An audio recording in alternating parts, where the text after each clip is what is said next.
Bom, a gente estava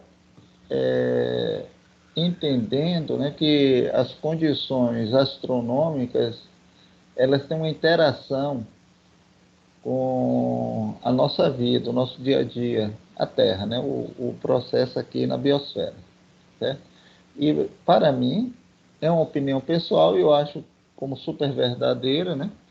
A radiação solar, por ser a energia primária, ela afeta direto, indiretamente, todos os processos aqui na Terra, principalmente esse nosso processo de sobrevivência, seja ele o ambiente abiótico, que nos dá a condição, né, de vivermos, tanto quanto quando ele, por meio do processo fotossintético, nos dá condições de ter a nossa provisão diária, né, fazer com que nós nos alimentemos, certo? Porque a nossa sobrevivência, por sermos dependentes, né, da energia química produzida pelas plantas, ela está diretamente associada, né, à produção de fotoassimilados nas plantas. Então, a radiação solar ela tem essas duas frentes, né? Ela nos dá a condição energética, né, de vivermos e dá,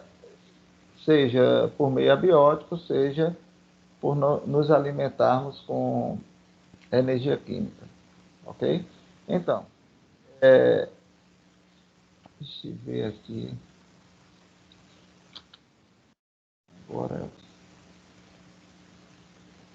será? Tá lento como que, viu? Passou aí para vocês? Não, professor. Não, professor.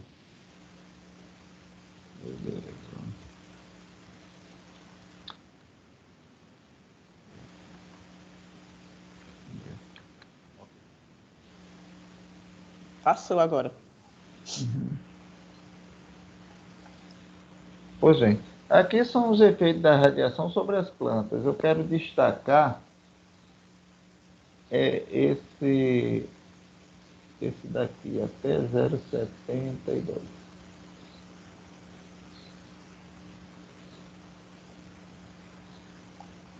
Essa primeira parte aqui, de 0,2, é mais quase, passa por 0,3, é micrômetros, né?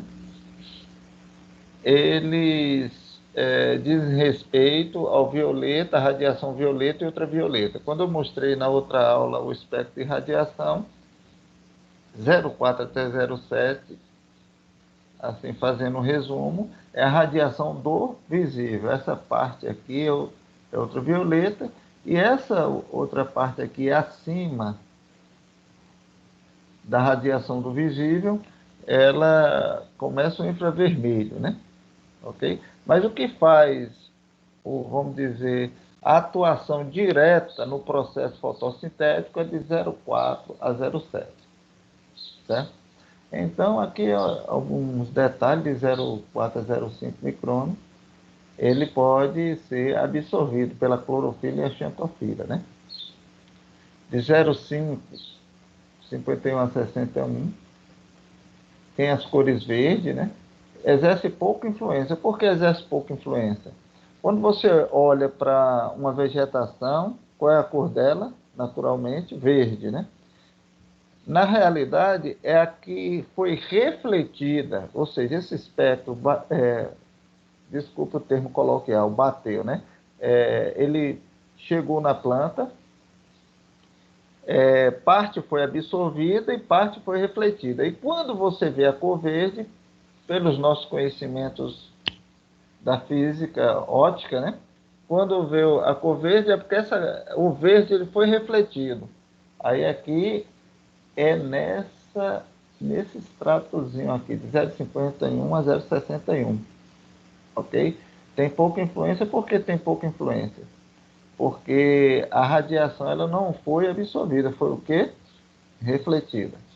Continuando aqui, 0,61 a 0,72, que se aproxima das cores laranja e vermelha, possui uma acentuada ação fotossintética. Por quê? Porque foi absorvido, né? E 0,72, que já é o finalzinho, né? Já é o final da radiação do visível. A1, que já chega o infravermelho, né? Próximo, interfere na elongação, floração, coloração dos frutos, germinação das sementes, certo? E se porventura formos adentrar para o infravermelho mais alto, né? Nós não exerce nenhum papel especial. Então, só para que vocês entendam, a radiação do visível é que nos mantém aqui na Terra, né?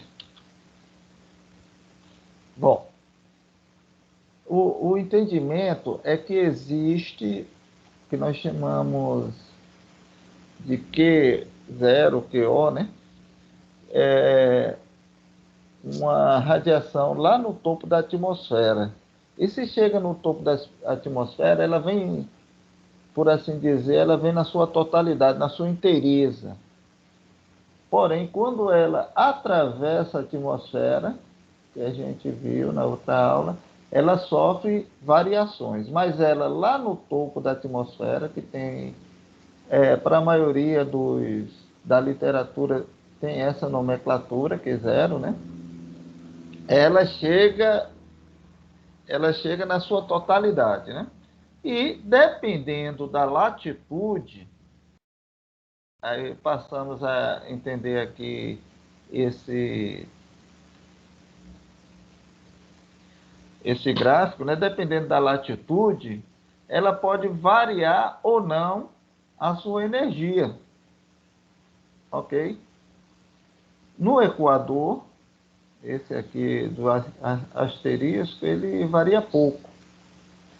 Porém, nas latitudes médias e para os polos, né? Mais chegando pertinho do polo, na latitude média, né? Há uma amplitude energética entre janeiro e junho, certo? Nesse caso específico aqui é do hemisfério sul, né? Porque junho já estamos no inverno, então tem uma incidência energética bem pequena em relação a janeiro, ok? Quando nós adentramos para a latitude média, né? Agora, quando vai em direção ao Equador, essa amplitude, ela não é que ela se torne ínfima, né? Mas ela é bem pouca, certo? Então, eu não sei se eu falei na outra aula, né? Que o fotoperíodo, quando ela chega lá no topo da atmosfera, se o céu estiver límpido, né? Então, se não tivesse, digamos, a atmosfera, né? Então, a radiação em si chegaria, né? Ela toda na superfície da Terra. Porém, tem no meio do caminho algumas coisas, né? Como refração, como absorção. Então, aí quando a gente trata do fotoperíodo, a gente trata como a luz, né? A luz. E dependendo da latitude, a gente falou de energia, né? Aqui, foto, luz. Dependendo da latitude, se o céu estiver totalmente limpo, o fotoperíodo, o que se calcula por fotoperíodo, se não tiver nenhuma nuvem ao longo do ano, a gente tem condições de calcular a luminosidade, entendeu?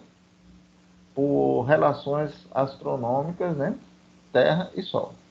Mas em qualquer parte do planeta, se formos considerar o fotoperíodo entre o pôr do Sol e o nascer do Sol, cortaria aqui meio-dia e do lado ficaria, eu chamo de Nzão, né? Nzão 1, Nzão 2.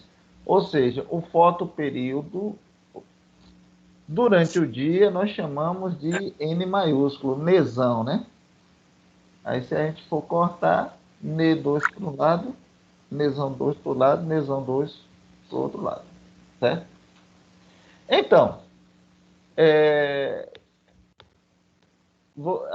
a partir desse conhecimento é que a gente começa a poder, né, fazer uma, vamos dizer, uma estimativa da radiação, ok?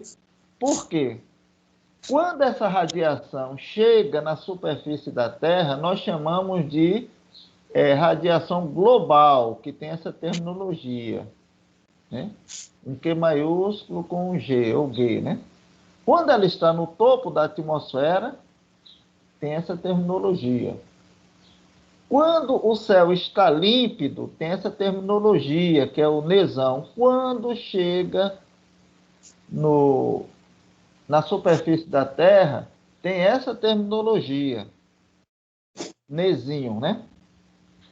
E esse nesinho, ele é medido através daquelas fitas heliográficas, né? Ou seja, é muito difícil termos a radiação, essa radiação aqui, igual à radiação global que chega na superfície da Terra. Aqui está lá no topo da atmosfera, na superfície da Terra. Por quê? Porque ela sofre atenuação, certo? Porém, em termos de luminosidade, de brilho solar, aí eu vou fazer uma pergunta aqui que deve vir. Esse nesão, ele pode ser igual ao nesinho?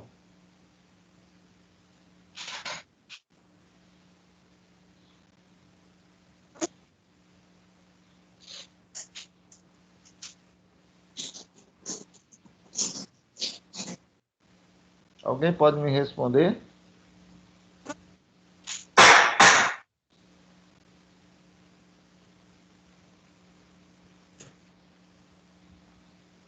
Eu não tenho certeza não, viu? Ele pode sim. Sabe por quê? Porque o brilho solar, ele pode atravessar, o brilho solar pode atravessar a atmosfera, a radiação não. Então, esse nesão, quando o nesinho é igual a nesão, o que é que acontece? É porque não tem, naquele ponto, não tem nenhuma nuvem, entenderam? E o brilho chega certinho. Agora, pelo fato de você não ver nenhuma nuvem, como eu falei, eu não sei se eu falei para vocês, a nuvem, ela é água líquida, é água líquida mesmo, né? Não é vapor d'água. Vapor d'água você não vê. A nuvem é água líquida. Mas, porém, na atmosfera, nós temos nitrogênio, nós temos CO2, não é isso? Esse CO2, por ser moléculas, ele não é o quê? Visível ao olho humano. Agora, quando você vê uma nuvem, é água líquida, não é, vapor d'água, viu? Então, quando o nesinho é igual ao nesão, é que o brilho solar chegou na sua inteireza aqui na superfície da Terra. Então, o céu está límpido, né? Mas existe uma relação, né? Existe uma relação entre nesinho e nesão, existe uma relação entre a radiação do topo da atmosfera, que é o Q0 com QG, né, que é a radiação global que chega na superfície da Terra. E essa relação, muitas vezes, tem a ver com a presença de nuvem. Ok? Por isso que boa parte dos pesquisadores tentam não, eles estimam a radiação a partir a radiação global, ou seja, que chega na superfície da Terra, em função da radiação no topo da atmosfera e da razão entre nesinho e nesão. Ok? Então, é essa aqui a equação que nós colocamos. Professor, Diga. só voltando aí um pouquinho do gráfico aí, porque vai existir uma reta nessa aí, Exatamente. e algumas características vão determinar essa reta. Pelo que eu estou, não sei se você entende bem aí, é só a questão da razão do nesinho, nesão, ou seja, se a atmosfera está mais límpida ou não. Isso que vai determinar essa reta aí? Caracterizar Exato. a reta? Pois bem, boa pergunta. É o seguinte, quando a gente determina uma reta, né? Aqui, a gente sabe que esse ponto B aqui é a inclinação dela, né? Esse ponto A, isso daí como é que se diz? Ensino médio, né? É ensino E, médio. Só que, na verdade, tipo assim, as letras aí confundem, porque no ensino médio a gente usa as letras do contrário. não, mas vamos Mas dizer, não muda nada, tranquilo. vamos dizer que aqui, de fato, é que a X mais B, né? É isso, A X mais B. Só está Mas invertido as esse que letras aí, está mas encostadinho no X, ou seja, esse termo aqui, espero que Boleira não esteja presente, viu? Que ele é um matemático. Se eu estiver falando besteira. Bom, ó, esse termo aqui é a inclinação da reta. E ele que influencia o x, que é a variável, o quê? Independente, que é o que entra na equação. Ok? Então, o que quer dizer esse B aqui? A cada unidade que cresce do valor de x, né? Influencia o valor daqui. Por exemplo, se aqui for 2, se esse Bzinho for 2, então a cada unidade que aumenta aqui, aumenta 2 vezes a variável independente, ou dependente. Então, quando a gente vê isso aqui, esse Bzinho, a gente vai, eu vou passar lá para o outro para que vocês compreendam, né? Professor, só um complemento em relação às nuvens, é Francier falando. Bom dia. Também são partículas de gelo em suspensão, né? Além da parte líquida. Só um complemento aí, questão das nuvens. Também, exatamente. Só também um detalhe, quando a gente fala em regiões tropicais, as partículas de gelo para as regiões tropicais elas são raras, mas de vez em quando a gente tem uma chuva de granizo quando as nuvens, porque para fazer granizo é a creação, né?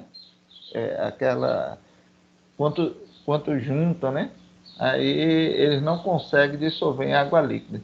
Aí, quando essas nuvens estão abaixo de zero, é difícil termos aqui, né? Mas dá aquela chuva de granizo. Eu não sei, pelo menos aqui já tivemos algumas ao longo desses 20 e poucos anos que eu moro aqui em Barreira. Eu não sei pro lado de Petrolina. Acho que só cai chuva líquida mesmo, né? Água líquida. Vamos lá? Eu não sei quem perguntou. Esse A e B aqui, eles refletem os fatores que afetam o processo de absorção e difusão. Por que acontece isso? Porque tudo o que vai determinar essa radiação que chega aqui para a gente, né? É em função das nuvens, né? Dessas nuvens que são, como é que se diz? É influenciada por esses dois fatores e também, importantíssimo, a energia que vem, que é o que zero, a energia que está lá em cima, ok? Outro detalhe interessante é que tanto o nesinho quanto o nesão, eles indicam, né, a nebulosidade ou as nuvens, mas eles são adimensionais, ele não tem nenhuma unidade.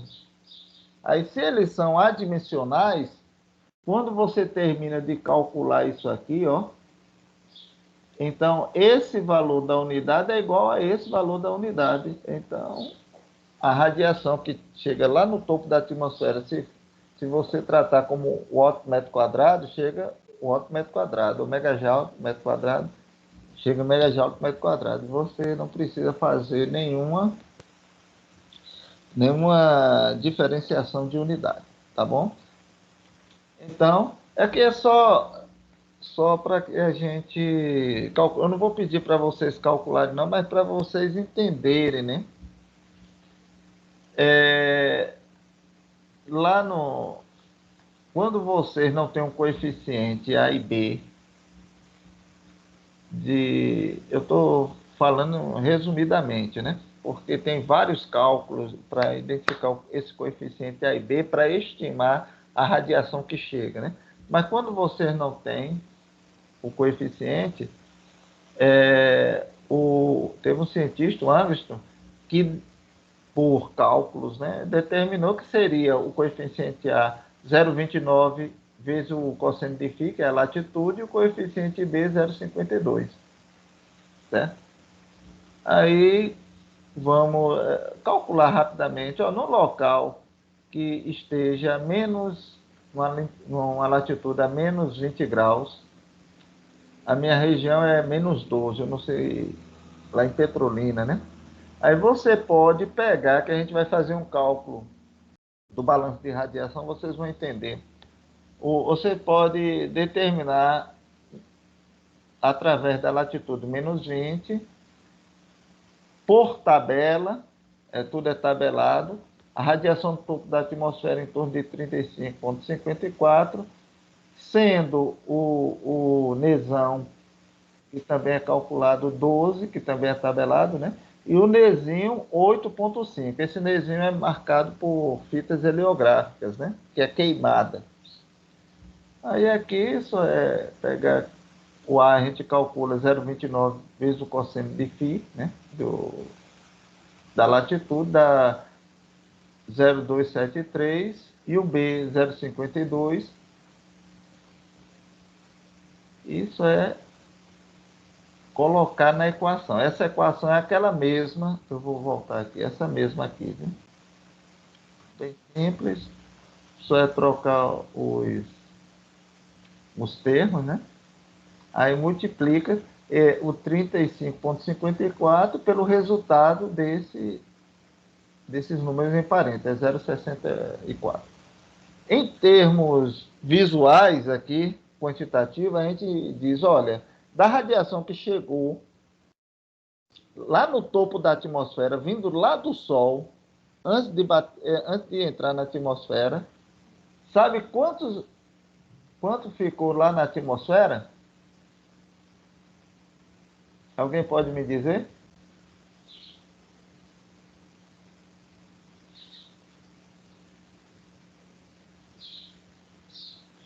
Bem rápido, pessoal, antes que...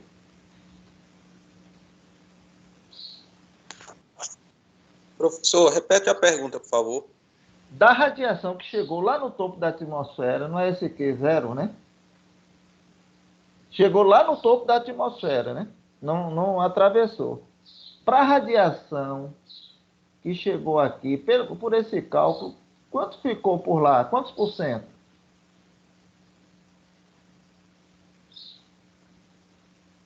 36%, é isso? Exatamente. Entendeu? Da radiação que chegou lá, no topo da atmosfera, atravessou a atmosfera, chegou a gente aqui na superfície,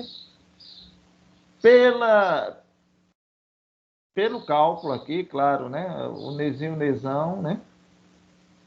Ficou retido 30, tira esse 1, fica 36%. Entenderam? Então, só chegou aqui 22,8. Depois a gente vai ver o porquê disso. Aí aqui, eu não vou entrar em detalhes, né? São... Oi. Só tirar uma dúvida, por gentileza. Nesse caso aí, esses 22,8, né, megajoule que chegou, ele seria caracterizado como radiação direta ou, no caso aí, é a soma ainda da direta com a difusa que chegou no solo? É a soma, é tudo, é radiação global. Quando se chama global, é direta e difusa, viu? Okay. É o somatório de tudo que chegou, é o somatório de, vamos dizer... Eu vou mostrar aqui. É o somatório que chegou nessa cúpula aqui, viu? Entendeu? Bateu nas nuvens, uma parte foi absorvida, então não veio, entendeu? É que chegou aqui. Só que, aí tem um detalhe aqui, essa equação, essa pequena equação, é quando você não tem, observe bem, não tem um equipamento para medir diretamente, como tem esse aqui. Aí você não tem, aí você se vale, primeiro, da radiação no topo da atmosfera, que é fixa, entendeu? É fixa, é feito por cálculos, e do nesão, que também é fixo, para cada dia. Não é fixo, não é que hoje a energia é igual amanhã aquela energia. Eu estou dizendo que o valor é fixo para cada dia. É fixo para o dia 25 de dezembro, é sempre o mesmo valor, 25 de dezembro. Então, dia 26 de dezembro é um valor diferente, mas também ele é fixo para aquele dia. Entendeu? Professor, Diga. tipo, esse Q0, eu entendo, esse Q0 ele é fixo, mas é um fixo entre aspas, não? É fixo Na para aquele prática, dia. Depende da latitude. Eu vou voltar aqui bem mas rápido. mesmo assim, a questão do Sol, Depende questão da das latitude. variações do Sol, que pode variar, não pode? O Pode Q0? variar. Pode variar. No entanto, isso daí a gente trata como estimativa. Até a professora falou, o periélio, o afélio, né? Mas a gente trata como dado médio que chega. Quando você pegar a equação que determina a radiação no topo da atmosfera, você vai até se assustar, né? Que determina, ela tem um desvio para mais e para menos, mas a gente pega o termo médio, entendeu? Pega o termo médio.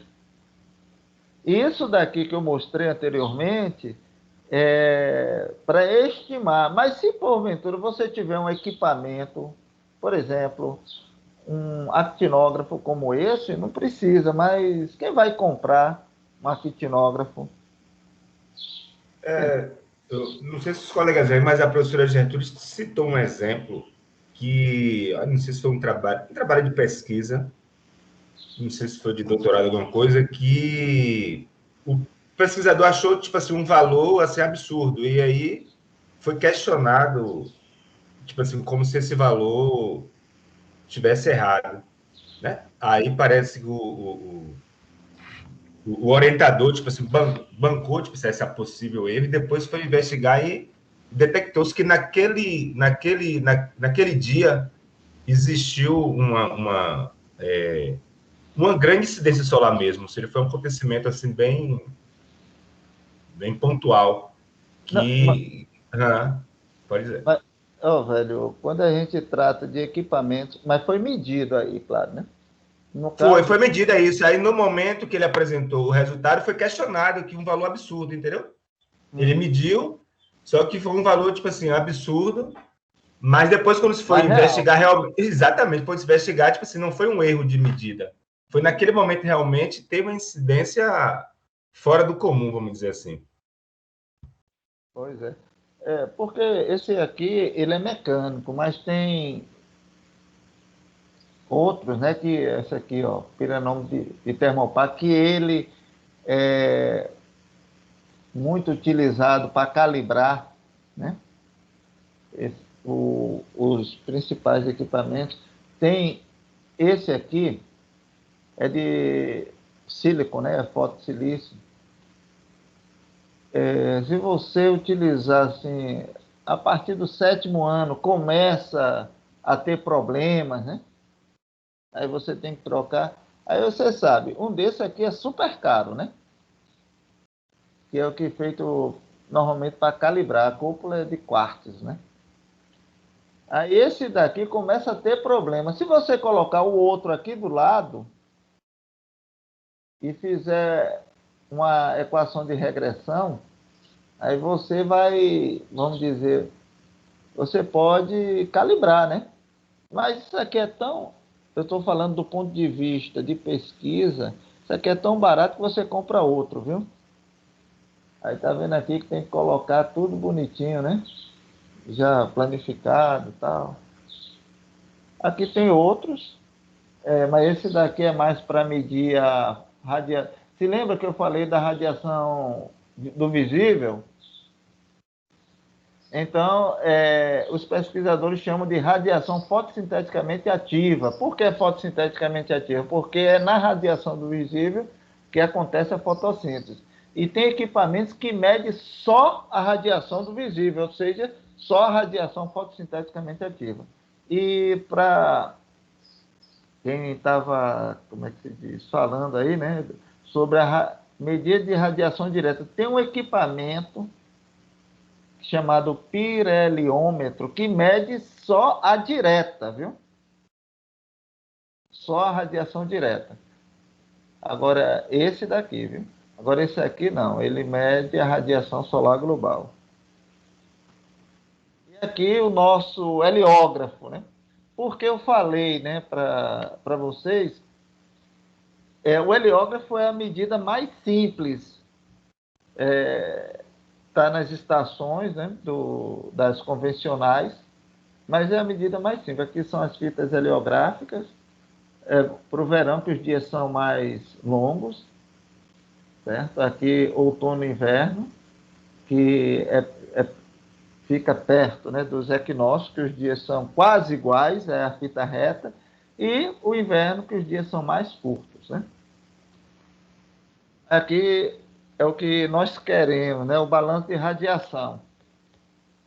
Olha aqui, pessoal, a radiação no topo da atmosfera não chega bonitinha na sua inteireza, mas só que ela, tá vendo vamos dizer, o tamanho da seta é um pouco mais gorda? Aí ela vem, e quando ela chega na superfície, que nós chamamos de radiação global, ela chega com um delta radiação a menos, né? A gente viu até naquele cálculo, né? Ô, professor, Diga. uma dúvida, que eu acho que foi a mesma dúvida do Tiago. No cálculo, o que passa de radiação, né, a gente não sei se considera o poder de albedo, né, dos objetos. Eu não sei se entra isso, não sei se foi... Não, a gente vai falar do albedo agora. O Pronto. albedo só é considerado quando você vai fazer o balanço de radiação curta. Certo, Entendeu? entendi. A radiação que chega, né? Que chega aqui, a gente pode até considerar o albedo das nuvens lá, que ela chega antes de aportar na superfície, ela pode refletir para o espaço. Mas isso não conta na radiação que chega na superfície. Mas o albedo, ele pode atuar lá em cima. Pode refletir, entendeu? Por isso que ela não chega o mesmo valor que chega aqui. No entanto, quando a gente fala de albedo, na sua aplicabilidade, é no balanço de ondas curtas, que seria esse termo aqui. Eu não sei se vocês estão vendo, né? É esse rezinho aqui que nós chamamos de coeficiente de refletividade. Entendeu? Que depende, logicamente, das feições da superfície. Então, para cada superfície, nós temos um coeficiente de refletividade, que no caso é o albedo, né? Refletida, o albedo. Ok? Então, a radiação, ela chega, a radiação global, chega, uma parte é refletida de acordo, como eu falei, das feições da superfície. Aqui é o balanço de ondas curtas. No entanto, eu falei também na outra aula que todo corpo que tem uma temperatura acima de 1 grau Kelvin, né? Absoluto, quando a gente fala absoluto, é grau Kelvin. Ele absorve a radiação, certo? E emite essa radiação à sua temperatura quarta potência. Então, o balanço de radiação de ondas curtas é só da radiação solar, que nós chamamos de ondas curtas. É só o que chega, certo? E menos o que é refletido. Então, o que chega menos o que é refletido é o saldo que fica aqui, que nós chamamos de balanço. Balanço não é o saldo? Alguns chamam radiação líquida, outros chamam saldo de radiação, outros chamam balanço de radiação. Só que essa radiação ela é absorvida, certo? E ela é emitida. Quando ela é emitida, ela deixa de ser radiação de ondas curtas e passa a ser radiação de ondas longas. Aí tem essa radiação aqui da superfície, que ela é emitida. Só que a atmosfera, ela absorve essa radiação. Essa radiação que sai aqui. Então, ela absorvendo a radiação, ela emite também essa radiação para todas as direções, inclusive para a Terra. Então, temos o balanço de radiação de ondas curtas, que seria a radiação global que chega, menos ela refletida, que depende do albedo, da superfície. E nós temos também o balanço de radiação de ondas longas, que seria esse que chega na superfície, menos o que sai. Também é um saldo. Entenderam? Se não entenderam, vocês vão entender agora. Aqui. O balanço de ondas longas, balanço de ondas longas, é a radiação que chega da atmosfera menos a radiação que sai da superfície, ok? E o balanço de radiação de ondas curtas é a radiação que chega, né, a radiação global, menos essa mesma radiação multiplicado pelo albedo. Esse albedo, em termos percentuais, né, depende da superfície. Aí aqui tem o saldo de radiação. O que é o saldo de radiação? É o BOC, que é o balanço de radiação de ondas curtas, mais o balanço de radiação de ondas longas. Aí eu pego essa equaçãozinha aqui, que é o balanço de a radiação que chega na superfície global, menos o albedo, certo? Esse aqui, mais esse. Aqui esse termo aqui já é em inglês, né? Radiação líquida, NET. NET é líquida. Certo? Então... Professor, conceitualmente, o que seria esse albedo? Albedo é o coeficiente de refletividade. Ou seja, se a superfície fosse totalmente branca mesmo, qual seria o albedo? O albedo seria 100%, né? 1. E se ela fosse escura? Zero. Entendeu?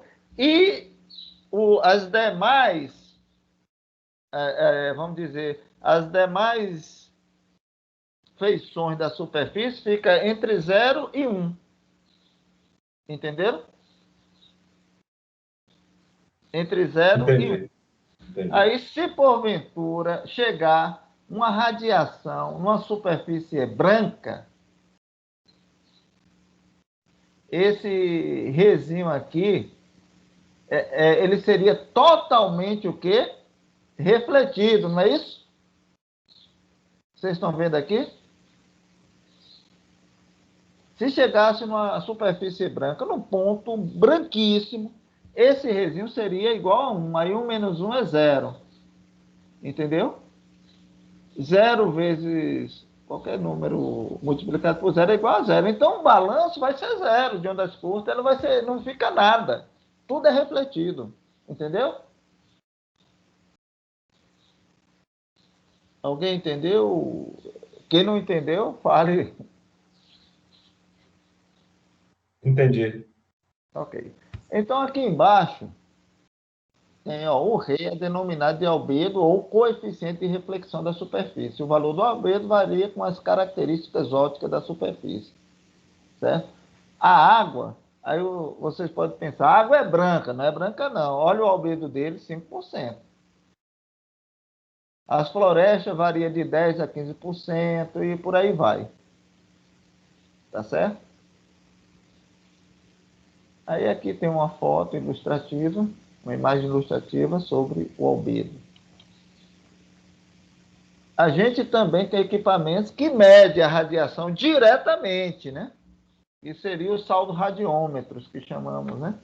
Tem um, por exemplo, esse aqui é um alemão, né? Um equipamento alemão, um saldo radiômetro, que ele coloca diferentemente o balanço de radiação de ondas curtas, está vendo aqui? Então, ele mede a radiação que chega na superfície e ele mede a radiação que é refletida, está entendendo? Aqui embaixo, aqui refletida. Então, ele calcula diretamente o BOC. Esse daqui, ele... Eu estou dizendo mede, mas ele mede e registra, viu? Ele mede a radiação que chega da atmosfera e também mede a radiação que sai da superfície. Aí ele tem esse e soma com esse, entenderam? Mas também nós temos equipamentos que faz o cálculo geral. Mede, esse sem cúpula, né? Mede a radiação incidente de ondas curtas e a radiação incidente de ondas longas, que seria da atmosfera. E aqui ele mede a que vem de baixo, tanto a refletida quanto a radiação de ondas longas que sai da superfície, ou seja, que é emitida. Então, coloque na cabeça e não esqueça como se fosse o primeiro amor, ok? Balanço de ondas longas, balanço da radiação solar, ondas curtas, né? Balanço da radiação solar. Ondas curtas, radiação solar. Radiação do astro-rei. Balanço de ondas longas seria radiação que alguns pesquisadores chegam a dizer que seria a radiação da Terra, que na realidade é da Terra, né? Uma vez que é absorvida, ela é emitida, chega na atmosfera, é absorvida e reemitida de novo para a superfície. Mas ela tem um diferencial em relação à radiação de ondas curtas, porque ela é emitida a sua temperatura quarta potência, então ela é maior, por isso que é chamado de radiação de ondas longas. E tem-se um saldo radiômetro, né, com uma cúpula. Eu já fiz um experimento que é interessante, né? Quando chega alguma coisa estranha na natureza, a própria natureza, no caso a fauna, fica tentando explorar, né? Aí nós tínhamos um equipamento semelhante a esse, um saldo radiômetro, numa cultura do milho. Foi o nosso experimento de doutorado. E a gente ficava vigiando porque tinha um passarinho que chegava e ficava bicando essa cúpula. Aí no outro dia estava quebrada, a gente ia lá e colocava, né? Aí, como é que se diz? Não é tão cara não essa cúpula, graças a Deus, né? Mas quando chega algo estranho na natureza, ou seja, mesmo que o milho sendo um monocultivo, ele é estranho, né, para mata nativa, mas o passarinho acha mais estranho chegar um equipamento desse, ele fica bicando, né? Pois bem, a gente calculou lá em cima a radiação global, não foi? Também existe estimativas para radiação radiação de ondas longas, né? No caso, o BOL. Então, esse camarada aqui, a de Blunt, é uma das mais aceitas, né? Tem várias, né? Ele estimou a radiação o balanço de radiação de ondas longas, tanto para o clima seco quanto para o clima úmido, através dessa equação. Agora, o interessante, olha aqui o que essa equação é em função de quê? Da temperatura, né?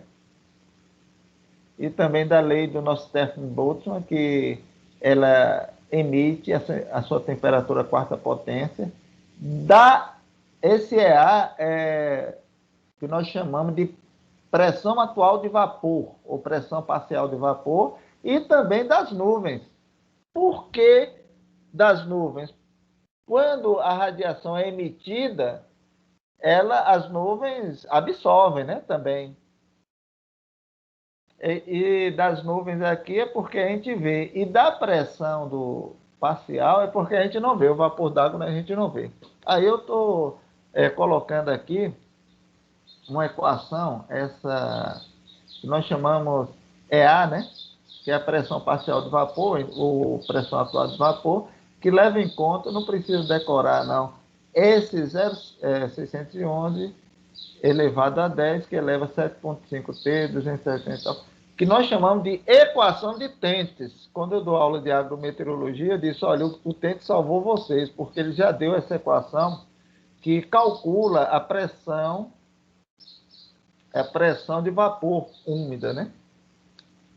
Aí multiplica-se pela umidade relativa e tem a pressão atual de vapor, tá? Os outros você já conhece, é o Nezinho, que é a insolação, o brilho solar que chega, e o Nezão, que é o fotoperíodo, que é o brilho solar todinho.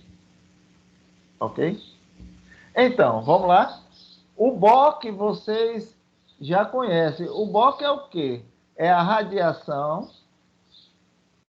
que, né, vezes, vocês estão vendo aí, 1 menos o Rê, que é o albedo. Esse daqui é o BOC. E o BOL são esses dois trambolhos aqui, né? Se o clima estiver úmido e o outro clima seco. Agora, eu vou fazer uma pergunta que vocês vão responder em décimos de segundos. Por que nessa equação aqui nós temos o negativo? Vamos lá?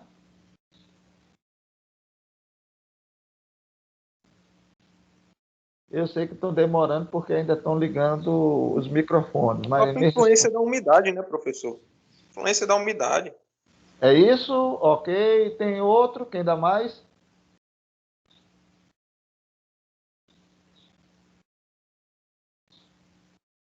Umidade e nuvens, né?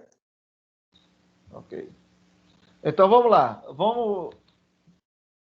A radiação solar, ela atua o dia todo?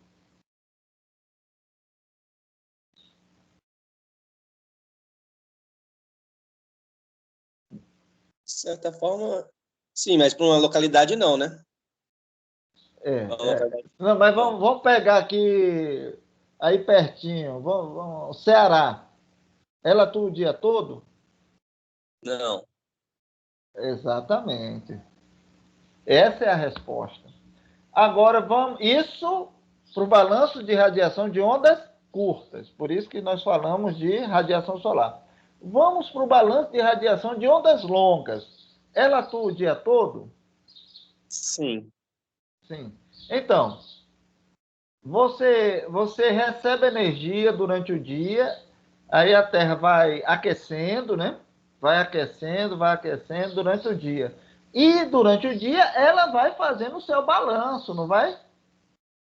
Ela vai emitindo para a atmosfera emitindo para ela, não é isso?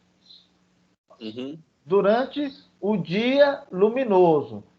O Sol vai embora, continua o balanço de ondas longas? A Terra continua refletindo, né? Refletindo não é Não, refletindo, refletindo não. Refletindo só se for albedo. Emitindo. emitindo. Refletindo não, emitindo. Emitindo. E ela vai continuar a se aquecer? Não.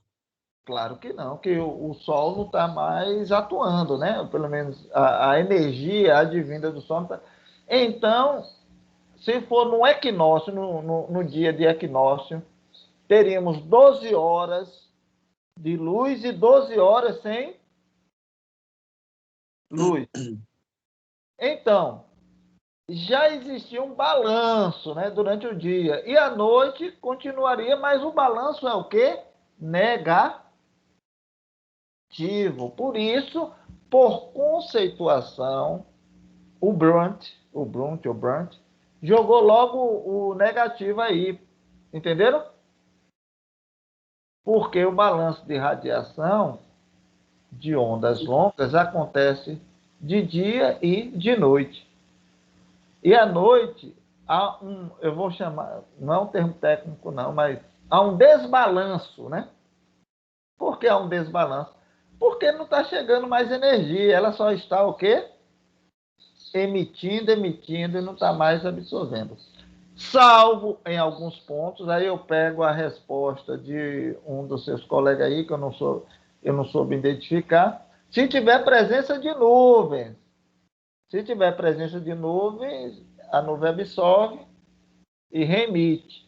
Por isso que, não, na maioria sempre dá um negativo. Por isso que noites quentes são noites nebulosas. Essa vem de nebulosidade, não é uma coisa obscura, né? Nebulosidade. Não vamos dentro da literatura, não, viu? Então, quando a noite é quente, é porque ela é nebulosa. Entenderam? Quando você... isso aí eu vou deixar para lá. Pra dizer, quando você deixa o seu carro na garagem e tal, mas a gente vai ver lá na frente. Então, vamos lá. Pois bem, há um balanço de radiação, certo? E esse balanço geral, ou seja, essa radiação líquida é Bock mais Bol, não é isso? E essa radiação que sobra, olha o entendimento, essa radiação que sobra, a radiação líquida ou o saldo de radiação, ela, tá vendo o René aqui? A radiação líquida, ela se divide em H, G, Le e F. E vamos saber o que significa cada um desses? H é o calor que, eu não sei se a professora Gertrudes explicou, é o calor que aquece o ar. Entendeu? Ele aquece o ar e tudo que é em volta, né? Se tiver árvore, aquece um pouquinho a árvore, mas é o calor destinado a aquecer o ar. O G é o calor destinado a aquecer o solo, entenderam? E o LE é o calor responsável para transformar água líquida em vapor d'água. É para evaporação. Entenderam? E o Fe é destinado à fotossíntese. Alguns pesquisadores dizem que esse aproveitamento da fotossíntese é menor do que 3%. Aí tiraram ele. Então, a energia que fica num determinado local, ela é dividida para aquecer o ar, para aquecer o solo e para evaporar, entenderam? Ela é repartida para aquecer o ar, para aquecer o solo, aquecimento do ar, aquecimento do solo e evapotranspiração. Entenderam? Depois daqueles balanços, o que sobra vai aquecer o ar, aquecer o solo e evaporar. Porém, dependendo, certo? Observe bem esses três aqui. Esse que é asterisco é o saldo, né? Ou a radiação líquida. Se a superfície for úmida, a maior parcela vai para onde? Alguém pode me dizer? Para evaporar, né, a água. Exatamente. Se a superfície, aqui eu esqueci de tirar, viu, pessoal? Mas aqui é a superfície seca, né? Durante o dia. A maior parte vai para onde? Olha aqui, para aquecer o ar. Se ela estiver seca, ela vai evaporar o quê? Vocês entenderam?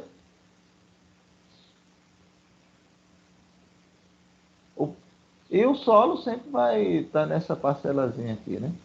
Se a superfície estiver úmida, aí a maior parte aqui vai para o processo de evapotranspiração, a outra para o aquecimento do ar. Agora, se a superfície for totalmente seca, quase que 100%, porque a outra vai aquecer o solo, vai para o quê? Aquecimento do ar.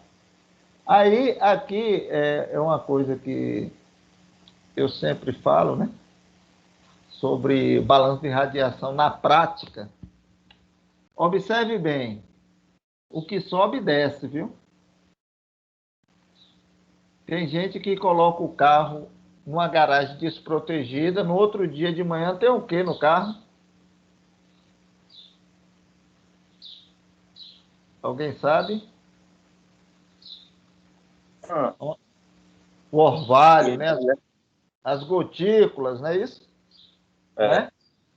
Mas por que isso acontece? Por causa do balanço de energia, não o balanço de também no balanço de radiação, mas é o balanço de energia. Por quê? Durante o dia, essa superfície aqui do solo, ela é aquecida, não é isso?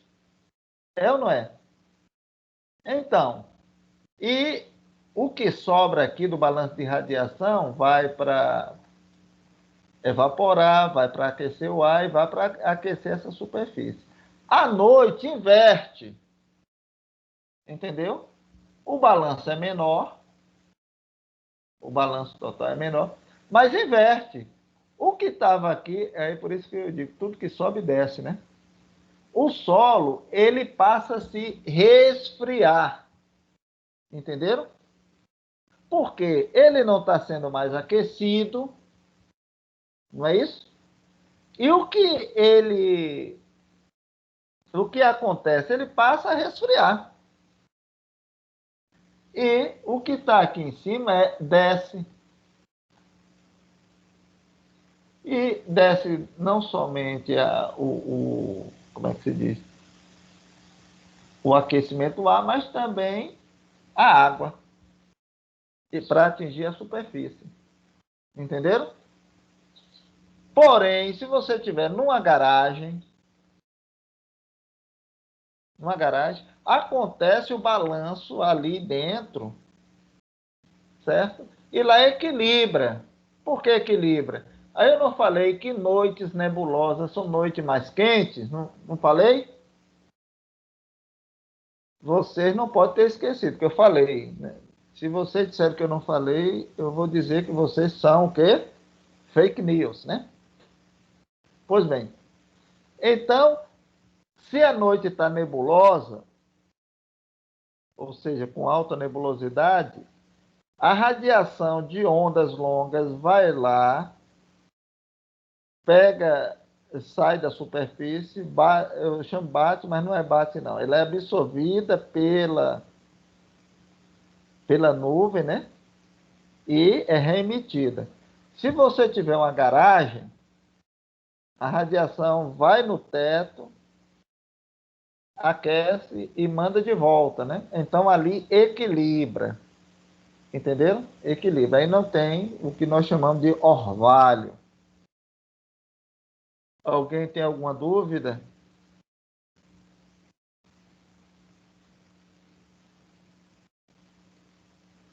A única dúvida é se prejudica ou não a lataria, mas prejudica, viu? Vamos lá? Bom, aí aqui temos dois exemplos, bem rapidamente. Aqui é Palm Beach. Aí aqui a radiação líquida total é essa, e vocês estão notando que a radiação, ou desculpe, no balanço de energia, a energia destinada a evaporar ela varia, chega no momento certo em que deve ter mais chuva, alguma coisa lá, né? Em que ela é super alta, né? Mas chega aqui em certos momentos que ela iguala, mas no geral ela representa 75%. Aqui já é num deserto, né? Que é Palm Beach, tem muita água, né?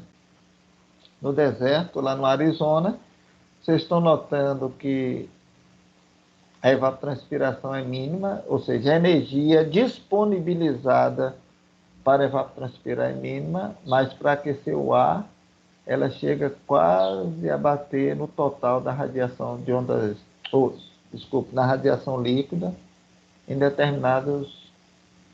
determinadas épocas do ano, né? Por quê? Porque o ambiente é seco. Okay? E o balanço de energia em ambientes vegetados, né? É isso que interessa, né, para a gente. Em sistema vegetativo, diga. Pode voltar rapidinho, por gentileza, ali no gráfico passado, no anterior? Se eu tiver enganado, você me corrige. No caso, aí dá para a gente até observar o quanto que, no caso, a umidade ela influencia, né, nesse consumo dessa energia, digamos assim, né, nesse balanço. Né? Pelo que eu estou entendendo, aonde tem mais umidade, normalmente a umidade ela vai aquecer mais do que o próprio ar, não é isso? Exatamente. É porque na partição de energia, sobra energia aqui, né? O sobra que eu estou dizendo é quando você termina os balanços de onda curta e de ondas longas, aí você tem a energia. E nessa partição de energia, ela se desloca de acordo com o ambiente. Se o ambiente for mais úmido, né? Então a energia maior será usada para evaporar ou evapotranspirar. Entendeu? E seria menor para aquecer o ar. Tanto é que eu não falei para vocês, porque não. Tomara que dê tempo, né, da gente trabalhar com balanço hídrico. No balanço hídrico, quando está chovendo, acho que eu falei para vocês, quando está chovendo, como é que se diz? Não existe evaporação, não, assim, tudo para. Então não existe, aliás, o aquecimento do ar não existe. Entendeu? Fica tudo parado. Então, a bordadura de umidade é infinita. É tudo praticamente para... Se a energia que chega vai para LE. Entendeu? O ar está saturado, saturadíssimo. Alguém falou? Só uma coisa complementando também, a água ela tem um alto calor específico, ou seja, ela absorve uma grande quantidade de energia sem variar muito sua temperatura. Por isso que aí o exemplo mais clássico é o deserto do Saara, onde você tem amplitude térmica muito alta entre dia e noite, por causa da ausência de água. Então, a água, com essa propriedade da água, realmente tem uma influência muito grande aí na questão da absorção da radiação. Agora tem um detalhe no que você falou. Porque o calor específico da água, ele é alto igual a 1. Igual a 1. E é diferente do calor específico da Terra. Sim. É isso que faz a brisa marítima. Exato. Porque o oceano, ele vai aquecendo e ele aquece mais lentamente. E a Terra não. Ela aquece o quê? Rapidamente. Aquece e resfria rapidamente, né? Exatamente. Não, aquece, o ar é mais denso, ele sobe, né? Então, o que é que acontece? De dia tem-se a brisa marítima, né? E como a Terra está em constante movimento, aí se o ar sobe, tem que ter um ar para, vamos dizer, para tomar o lugar. E à noite é o contrário. A Terra, a água, né, do mar aqueceu ao longo do dia, à noite vai resfriando. Então, há uma que nós chamamos de brisa terrestre, né? Por isso que os pescadores, eles vão para o mar à noite, né? Ou bem Porque o vento está mandando eles lá para o alto mar. É só... E eles nem sabem o que é balanço de energia, viu? Mas eles se usufruem disso e têm esse conhecimento. Pois bem, nos sistemas vegetados, essa energia captada pode ser utilizada para aquecimento, como eu falei, aquecimento do ar e das plantas, aquecimento do solo e na evapotranspiração e nos processos de síntese biológica, que esse fez, apesar de ser influenciado para cálculo de balanço de energia, ele, né, é desprezado. Ok? E aqui a gente tem o balanço, né? Olha aqui, é o balanço de ondas. Esse aqui é balanço de quê? De ondas curtas ou de ondas longas? Alguém pode me dizer? Ondas curtas, né? Exatamente. Isso aqui é o balanço de ondas longas, certo? De dia, olha aqui, se divide em H e LE, tá ok? E aqui tem os delta H, delta E e a fotossíntese. Apesar de a gente... E aqui os fluxos. Aqui é uma zona de controle seu, né? Sim, tem um solo, né? Não esquece, não. Aqui é uma zona de controle, mas não só chega por cima, chega pelo lado, né? E também sai pelo lado. Então, forma essa equação aqui, que se a gente for colocar todos os dados, tem que dar igual a zero. Aqui, a gente aqui sai e tal, né?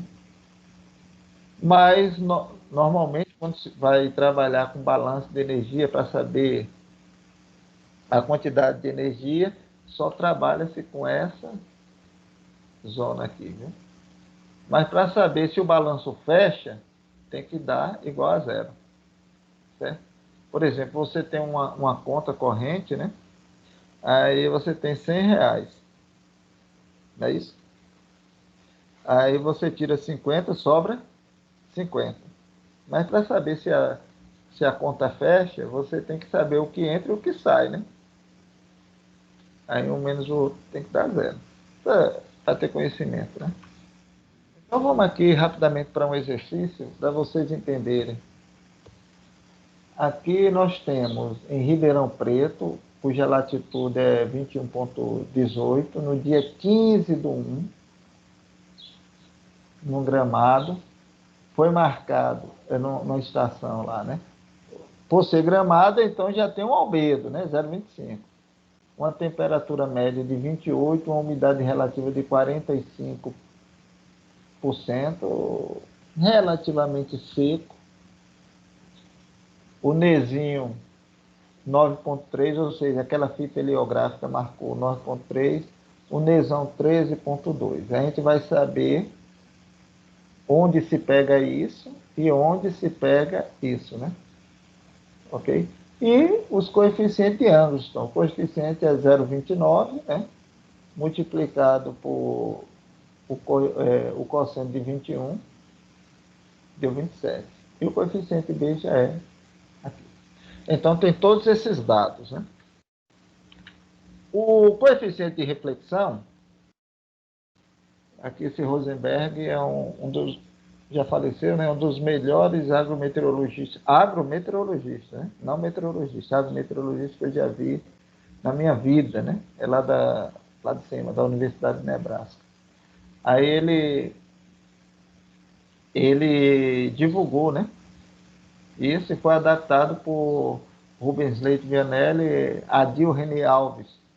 Aqui no Brasil, eu considero, depois de Paulo César Centelha, esse daqui, como melhores agrometeorologistas, né? Mas ele saiu da ativa, o doutor Adil. Então, aí aqui temos todos os coeficientes de reflexão. Em média, né? Claro que o feijão pode variar de 23, 25, né? Dependendo de uma cultura, mas em média é 24. Entenderam? Então, o gramado entre de 20 a 30, aí aqui colocou 25, tirou a média. Ok? E aqui ele já calculou, né? para grau... Professor, Oi? só uma dúvida aqui. Eu não sei se eu me passei. Esse UNzinho, Nzão, por que em horas mesmo? Oi? O Nzinho, Hora de brilho solar. Ah, Hora de entendi. brilho solar. Aí, por exemplo, tem no dia 15/1, como é janeiro, né? Aí ele tem 13,2. Se não tivesse nuvem nenhuma, o brilho solar ia ter um total de 13 horas e ponto 2, né? Ok? Só que só tiveram algumas nuvens e a fita heliográfica marcou 9,3. Entenderam? Entendi. Então é medido. Isso aí, no caso, é Não, medido, esse né? daqui é medido. Uhum. Esse daqui é calculado e, por assim dizer, tabelado. Esse daqui é calculado e, por assim dizer, tabelado. Ok? Aí, porque não é interessante para vocês saberem as equações, mas, salvo engano, eu passei o livro para vocês. Se não passei, vou passar de novo, para vocês poderem dar uma olhadinha a título de curiosidade. Ok? Então, o coeficiente de reflexão, vocês entenderam, né? O gramado é de 20 a 30, então vai para 25. Esse fotoperíodo, como eu falei para vocês, ele é calculado. Certo? A duração máxima de insolação, o fotoperíodo, ele é calculado no 15º dia de cada mês, mas quando a gente calcula, a gente joga para o mês inteiro, né? Em média, né? E claro que um dia é diferente do outro. Esse daqui é para o território brasileiro, né? Aí você vai lá, 21 ponto alguma coisa, né? Não é isso? Aí você faz o cálculo. Se 20 graus para 22 deu essa diferença, de 20 graus para 21 dá uma diferença X. Certo? Esse cálculozinho. Aí você acha o nesão. O nesinho, ele é medido, né? Com aquelas fitas heliográficas. Então, você tem o albedo, o nesão, o Q0, né? Que é a radiação no topo da atmosfera. Aí vocês estão vendo que é em função também da declinação solar, né? E também para o 15º dia, né? Aí você pega, lá é 21 ponto alguma coisa, né? Aí você também faz a interpolação para 21 e alguma coisa. 21, tá. Aí foi no mês de janeiro? Foi. Então, de 15 a 30, teve essa variação de 40,87 a 43. De 15 a 21, vai ter que variação, aí você calcula. Ok? No caso, eu vou voltar, né? Ficou entre 40 e 43. No caso aqui, ficou 41,74. Aí, então, esse dado aqui é tabelado e esse também é tabelado. E esse também é tabelado. Ok? Então, vamos calcular. O Azinho foi calculado, deu 0,27, que é a multiplicação da latitude 0,29 pelo cosseno da latitude. O Bzinho é 0,52.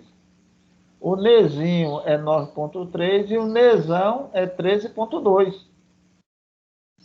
E o Q0, 41,74. Deu aqui a radiação lá no topo da atmosfera,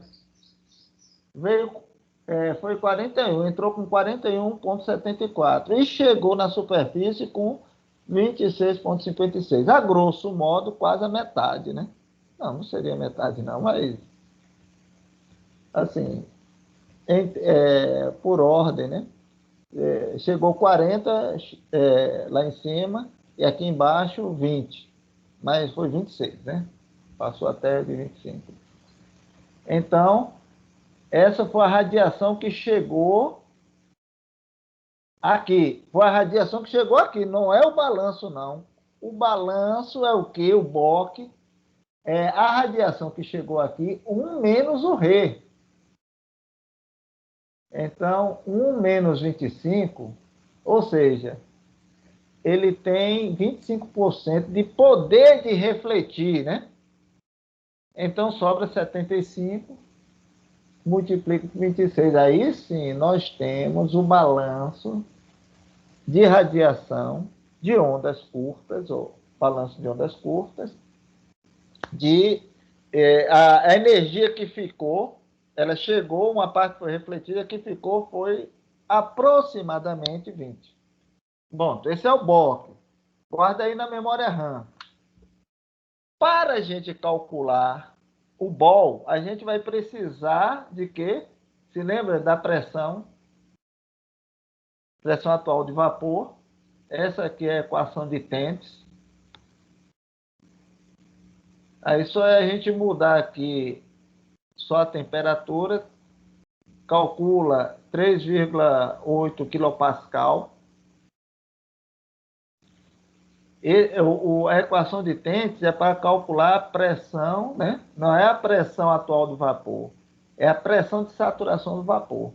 Para a gente saber a pressão atual do vapor, tem que saber, nesse caso, via umidade relativa. Aí a gente tem a pressão de saturação do vapor, que multiplica a umidade relativa e divide por 100, né? Aí tem 1,71 kPa, certo? Bom, o que é que a gente precisa além... vamos ver se a memória RAM de vocês estão funcionando. O que é que a gente precisa além da pressão atual ou pressão parcial do vapor, do Nezinho e do Nezão, não é isso? Para entrar lá na equação de Brunt. Então, a equação de Brunt está aqui. Esse negativo já foi explicado, eu não vou explicar de novo porque é negativo, mas já estou explicando, porque o balanço de ondas curtas, ele não só funciona ao longo do dia, mas à noite também, e por conceituação ele é negativo, certo? É como se viesse, vocês ao longo do dia, recebesse dinheiro e fosse gastando, e à noite você não recebe dinheiro nenhum, mas continua gastando, né? Então, dá negativo. Aí tem essa temperatura do ar aqui, que é a temperatura em graus Kelvin. A raiz quadrada de pressão atual e o Nezinho e o Nezão, ok? Então, em graus Kelvin deu 301, que a gente já tinha calculado, a temperatura do ar em graus Kelvin. E elevado à quarta, né? A quarta potência. A pressão atual foi 1,71 e a relação Nezinho e Nezão. Pronto. O resultado foi esse aqui. Menos 6,9 megajoule por metro quadrado por dia. Ok? Então, vamos lá. Aí a gente pega um menos o outro. Mas não é um mais o outro. No entanto, o mol é negativo. Aí você multiplica por menos 1, aí dá negativo. Então, é 19,2 menos 6,9. Olha aqui, de 41 que chegou lá em cima, com todos os atropelos de ambos os balanços de radiação, sobrou apenas 13,2 megajoule por metro quadrado por dia. Ou seja, naquele dia 15 do 1, em cada metro quadrado daquele ponto onde foi medido, chegou a energia de 13,2 megajoule. Entenderam? Chegou não, ficou. Chegou mais energia, mas pelos balanços só sobrou a radiação líquida para cada metro quadrado lá é de aproximadamente 13 megajoules, né? Que fica à disposição para aquecer o ar, para evaporar, entenderam? Creio que entenderam, né? E para aquecer o solo. Mas por que a gente fez esse cálculo? Por que esse entendimento? Aí sim, Sim, eu ainda vou passar uma coisa aqui interessante, né? Se você, eu coloquei aqui, mas é mais ou menos eu dou para os meus alunos de graduação. Se você chega numa fazenda, não tem, como é que se diz, equipamento lá, tal, você pode calcular. Você só é pegar o equipamento, desculpa, para irrigar, né? Assim, não tem nada. Aí você só tem aquela estaçãozinha, você pega os parâmetros de Angstrom e tal, e calcula e dá um termo em megajoule por metro quadrado por dia. Você pode fazer, porque tem o Allen, né, da FAO, ele calculou, né, o que nós chamamos de equivalente lâmina de água evaporada em milímetro por dia. Então, se você calculou, nesse caso aqui, 13,2, né? Então, você multiplica o quanto tem de equivalente para essa radiação que fica, né? Aí, logicamente, né, nessa radiação toda que vai evaporar, né? Mas é apenas uma aproximação. Ok? Mas por que a gente tem que ter esse conhecimento? Primeiramente, vamos retornar, né? Vamos retornar aqui. A gente sabe que tem o metano, o óxido nitroso, o ozônio, o oxigênio, né? O CO2, o H2, que tudo isso aqui está presente na atmosfera, né? E absorve, né? A gente já entendeu essa parte. Só que eu botei até essa frase: o que você faria se soubesse o que sei? Do Jimmy Hansen, né? É um pesquisador da NASA, né? Falando sobre o que ele sabe e o que está acontecendo e o que vai ser o futuro, né? Caso não se faça nada. Aí vocês já vão entender que existe uma força radiativa, né? Que é uma medida de como um agente de força climática influencia o balanço de energia na Terra, com um valor positivo indicando um ganho líquido de calor para a baixa atmosfera. A baixa atmosfera é cá a gente, viu? Ou seja, aquecendo. Existe uma forçante. E dentre essas forçantes, tem várias, né? A gente destaca aqui o óxido nitroso, principalmente na agricultura, que joga aqui 4,1 teragrama, né? Quilo é igual a quanto, pessoal? Quilo é igual a quanto? 1.000. Mega. 1 milhão. Giga. 1 bilhão. E tera. 1 trilhão. Entenderam bem? 1 trilhão de gramas. Entenderam? E de que maneira, professor, a agricultura joga o óxido nitroso? Quando você está adubando, quando você...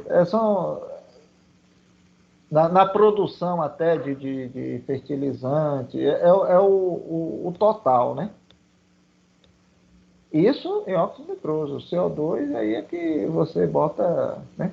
Mas o problema do óxido nitroso, apesar de ter esse absurdo aí, 4 teragramas, não foi eu que disse não, viu? É um relatório, eu posso disponibilizar para você. Só tem, salvo engano, 44 páginas, é pequenininho. Para ser um relatório né? Salvo engano, o óxido nitroso ele é 300 vezes pior em termos de aquecimento, de poder de aquecimento. Eu mostrei o gráfico, eu mostrei uma tabela, do que como é que se diz? O CO2, que é a referência, né? Então,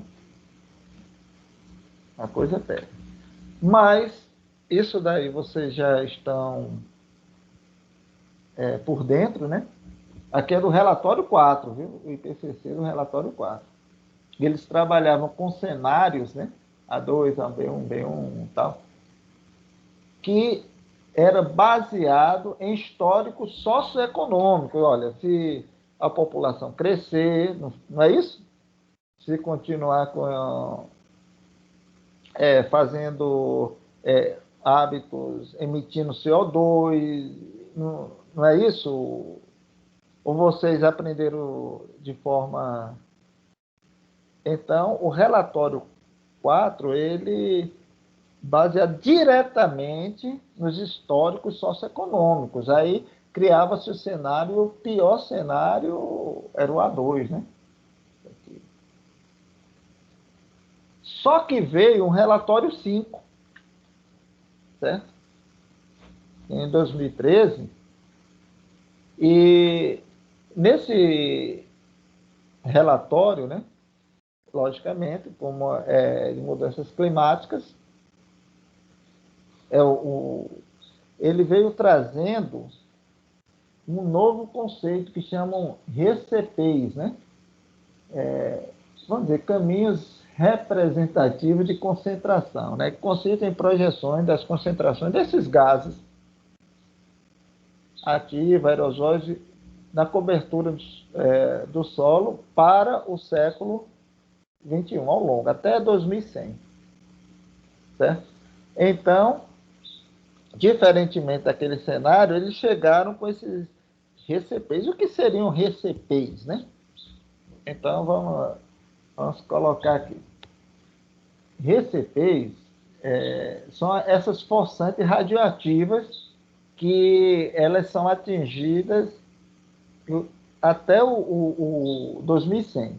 Aí tem 8,5, 6, 4,5 e 2,5. Certo? Mas o que é que eles dizem? O que é que eles dizem? Quando chegar lá em 2100, essas forçantes radioativas, né? Ou seja, essa energia que vai ficar, aqui ele já está dando por watt, né? Mas é só mudança de unidade. Lá em 2100, a forçante radioativa, a energia concentrada vai ser de 8,5 watt por metro, certo?